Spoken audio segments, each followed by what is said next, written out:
Utah projects to have a numerically sneaky good fantasy-friendly rotation in 2014-15. Wow. Because the Jazz lack depth at multiple positions. Yeah. Should register that type of immediate impact. All right. Those were our rookies for the NBA. We'll talk more about NBA next week, of course. And we'll also make our league and tell you how our draft go. We'll probably have a live draft. It'll be a live draft. Yes, and as we did for baseball and football, it's a lot of fun, and it's nerve-wracking and exciting doing it live on the air. So we'll do that. But now it is time for our winners and losers for baseball. Winners. I did it. I won. Yes. Losers. I never win anything. Well, that's sad. Yes. Okay. Last week, which was Friday, September 12th, we picked our pitching matchups. I'm not going to go through all of them in depth, but I will say we ended up tying 6-6. Well, that's disappointing. But we did get a lot right. We ended up tying 6-6. There was a lot of no decisions and a lot of pitchers that both of us picked incorrectly. At least there was improvement. Yeah, so I mean, we don't really need to go into that overall, but yeah, we ended up tying. And when baseball season ends at the end of next week, so probably about a week or two from now, we will go over the totals for everything and see who won, who picked the most matchups correctly. Overall, all right. Yes. Okay. Let us move into this week. Let me get our snappy music up. Yeah, and we'll go over our pitching matchups for this week. Oh, I like the new music. I do too. It's exciting. Like it just sounds good. It sounds like it's music that you could pick sports with. Oh yeah. If that makes any sense, which it doesn't. Sports picking music. It is. It's sports picking music. The Dodgers and Cubs, they are well underway now, unfortunately, and it is 8-3 the Dodgers over the Cubs last time we looked. Yes. And we called this game Yeah, we both picked Kershaw to win. And we're both Cubs fans, so no, we're not cheating. So if Kershaw does get the win, he might not, depending if he's still in and the Cubs end up having a lead or they score more runs, then he might not get a win. But for now, it's looking pretty good for us there.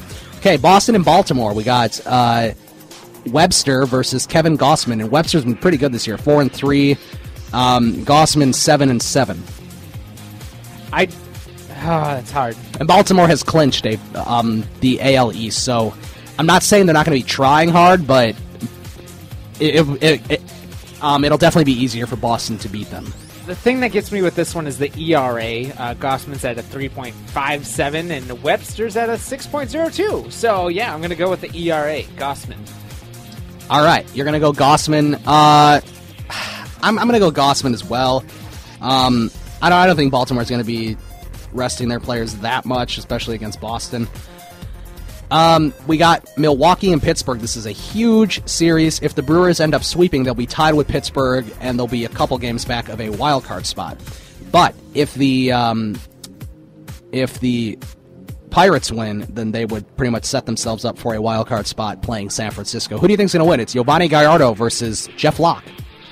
Gallardo! Going to go with Gallardo. He's going to go into Pittsburgh and shut him down. I agree with you. I think Gallardo is going to have a good game. Milwaukee's going to make one more push here, and I'm hoping they make it to the postseason, but they might not because they've been doing very good the last month. Toronto and the Yankees. We have Mark Burley versus Hiroki Kuroda. Another rough one. They're close in ERA. They're close in... I'm going to have to go Toronto, though, man. Toronto's been tearing it up. I'm going to go Burley. You're going to go Burley. I'm going to go Hiroki Kuroda. Ooh. So we got a difference there. The White Sox and Tampa Bay. Jose Quintana versus Jeremy Hellickson. I'm going to go Quintana. I am going to go Hellickson. All right, let me write that down here. Okay. Next game, we got Washington and Miami. Washington has clinched the NL East. Doug Fister, my fantasy player, against Todd Kohler for Miami. This is a no thought for me. I'm going to go with Fister, of course. I'm going to go Fister as well. He has to have a good game. I got to stay in it here. I can't lose my fantasy team. You can't lose. I can't lose. We need one of us to be a champion. Exactly. I'm going to get third place. I know it. I agree. I'm pretty sure you'll get third place. The Mets and the Braves. We got Zach Wheeler versus Julio Teheran. Tehran's my boy. I'm going to go stick with him, Tehran. I'm going to go Teheran as well. The Braves are still in it for the wild card race. They're down, but they're not out. So they can make a final push here as well and possibly pass up Milwaukee and Pittsburgh. Arizona and Colorado. This will be the last one we do before we do an update. This is Chris Anderson versus Jordan Lyles for Colorado. This is a toss-up game. Yeah, it's tough. Colorado's horrible, though. I'll stick with Arizona and Anderson. They actually have the same record, Colorado and Arizona, which is pretty surprising. Gosh darn and it. the Cubs have 6 more wins than those two teams, by the way. Yeah, go Cubbies. So you went with who? I went with Anderson. Anderson, okay. Yeah, I'll go Anderson as well. All right, let me do an update real fast, and then we'll finish up these things, go to break, and do our hometown breakdown. Yeah. All right, going right back into our pitching matchups here. Yeah. We have the Indians and the Twins. It's going to be Trevor Bauer versus Phil Hughes, and the Twins are home. I'm going to go Phil Hughes. All right, you're going to take Phil Hughes. Hughes has lowered his ERA a little bit. He's at a 3.56 now, which was pretty surprising to me, but, 15 wins, 10 losses, looking good. Yeah, I'm going to go Phil Hughes as well, just because Trevor Bauer, he was supposed to be very good. He hasn't really done that so well. Okay, next game, Detroit and Kansas City. We got Justin Verlander versus Jason Vargas. Oh, boy. Yikes. Verlander has a 4.81 ERA, by the way. I'm going to go with Verlander. You're going to go Verlander? I got to go Jason Vargas. I think Detroit could outscore Kansas City. Kansas City sits a half game back of Detroit for the AL Central lead. So this is the biggest series of the day, no question. Verlander can handle the pressure. You think he can? He shut down the A's in the playoffs last year. I know that. But I'm still going to go Vargas. I really would like Kansas City to win. I want them to win so bad. Seattle and Houston, we got Walker versus Brad Peacock for Houston. I'm going to surprise you, and I'm going to say Walker. Okay. Seattle is still fighting. They're only a game back of a wild card as well. Yeah. So that's going to be interesting. I'm going to go Walker as well. I'm hoping Seattle can win.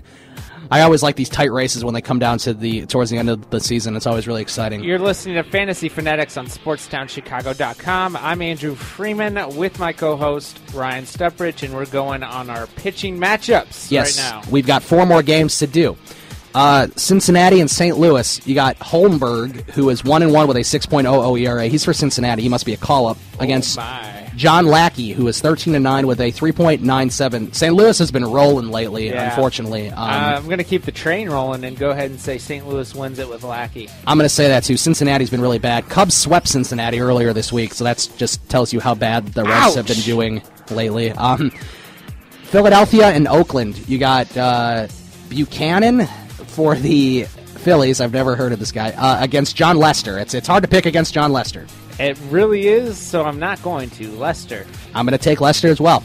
2 more games here to do as we're picking our pitching matchups here on Fantasy Fanatics, SportsTownChicago.com. We got the Rangers and the Angels. We got Bonilla for the Rangers against Hector Santiago for the Angels. I'm going to take Hector Santiago. Texas did surprise a few teams. They did have a call-up in Selinsky, who's been doing awesome behind the bat, but I'm going to keep with L.A. and go with Santiago. All right, and then last game before we go to break. San Francisco and San Diego. Tim Hudson's versus Desponge, and Desponge is on San Diego. Desponge is 3-7 with a 3.63 ERA. Yeah, I'm going to have to go with San Francisco Hudson. All right. Even though he's not really that much better. I'm going to go Hudson as well. Looks like a no decision in that one. Yeah, well, we'll see what comes of that. But, yeah. So we're going to go to break now. We'll come back with the hometown breakdown. We'll tell you more things that you need to know sports-wise in the sports world and everything. So stick around. We will also play a little snippet of Brandon Marshall's press conference, and we'll tell you sort of about that and what came about with that. So stick around to Fantasy Fanatics, SportsTownChicago.com.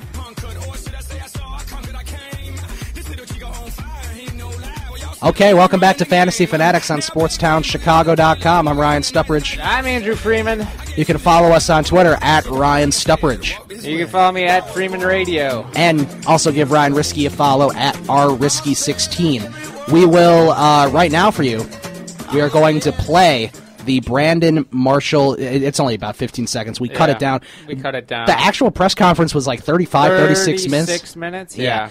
Which is absolutely ridiculous. He really had stuff to say. Yeah, he had a lot to say. Chest. It was heartfelt. Nothing against him. Yeah, no. ESPN decided to bring up something that happened in 2007. 2007, and yes. it wasn't even something that actually happened. The woman that charged him with the domestic abuse actually wrote a letter to the NFL saying none of it was true. She was paid to do it. Right. So he was pretty upset, so he had a press conference, and this is what he said. Yep. Because of my story and my experience, and only using my story and my experience, we have to let the process play itself out. Whether the process is a day or the process is a month, we have to gather all the facts before we can go playing judge and jury.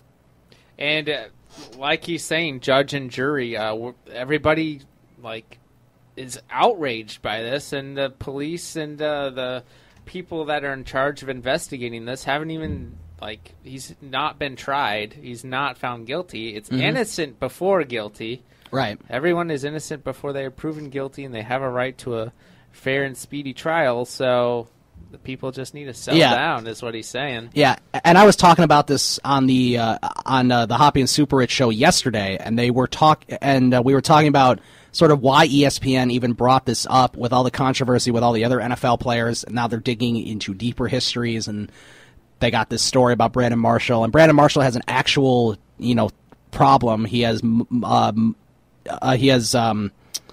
it's not multiple personality disorder. It's something along with bipolar. I don't remember exactly what Brandon Marshall has, but he's been documented with it, and he has medicine to take care of his problem. He's a big advocate for mental health awareness and everything, and so yeah, it just kind of sucks he got brought into this situation yet again. He also talked about his mother's past and what she went through with domestic violence, and that she got help, and it was. I thought it was touching, and I thought it was important for Brandon Marshall to address the issue, and to make it known that he is not. He doesn't want to be placed in the same boat as these other players like Ray Rice and Greg Hardy. And it's really not fair to do so because, I mean, even if he was tried and convicted, that was 8 years ago, even longer, 9 years ago, I don't know. But, it was about 7 years ago, I think. 2007, 7 years ago. So if something that happened 7 years ago and you're going to bring it up now, that's double jeopardy, which is something that shouldn't happen. Double jeopardy is when someone is tried for something and then he gets tried for it again. Right. So unbelievable that ESPN would stoop to that. I mean, they already stooped to the whole Michael Sam in the locker room thing. Oh, the that players, was awful. Oh, well, how do you feel about it? Come on now. Right. It's like, come on now. People don't think about that. People need to get fired from ESPN, and they need to hire people that can actually broadcast non-smut. I agree. It's just it was a tough situation for Marshall, and I hope he has a really good game Monday. Hopefully, Cutler can throw him 4 more touchdowns because that would be pretty awesome. And this is why Fox Sports 1 and NFL.com and all the others are doing so well because people are getting sick of ESPN. Yeah, I love Fox Sports 1. Keep it above the belt, ESPN. This is ridiculous that you even brought it up. Right. All right, time for the hometown breakdown. If you were a hot dog and you were starving, would you eat yourself? What? I know I would. First, I'd smother myself with brown mustard and relish. I'd be so delicious. So would you? I don't know. Don't jerk me around, Norm. It's a simple question. A baby could answer it. If you were a hot dog and you were starving, would you eat yourself? I guess so. Oh, you made a wise choice, my friend.